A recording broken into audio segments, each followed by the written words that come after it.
جا بەڕێزان هەموو ئەوانەی کە دژایەتی پێغەمبەری ئاخری زەمان دەکەن صلی الله عليه وسلم لە بێگانە و لەوانەی ناوخۆ هی ئەوەیە بە پێغەمبەر نەگەیشتون.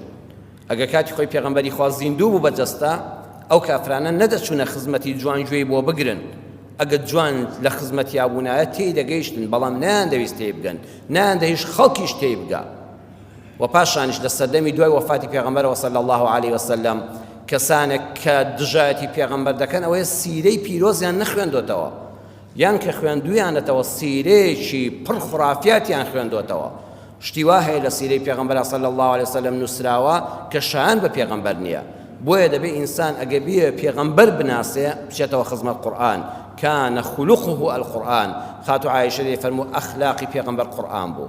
ئەگە کەسێ دەیە بزانە پێغەمبەر چۆن بوو لە مێژووەمەی خوێنەوە لە نووسینی فڵان کەس و فڵان کەسەوە، بڕۆ بزانە قورئان چۆن باسی پێغەمبەری خوای کردووە صلی الله عليه وسلم. بەڵێ ئەگەر ئەو کەسانی دایانەوێت لە پێغەمبەر بگەن، دایانەوێت تێی بگەن، وەرن پێی بگەن، وەرە قورئان بخوێنەوە باسی ئەو ڕەحمەتەن للعالەمینە چۆن بۆ دەکا. هەموو سیرەی پێغەمبەری خوا لە قورئانە تۆمارە.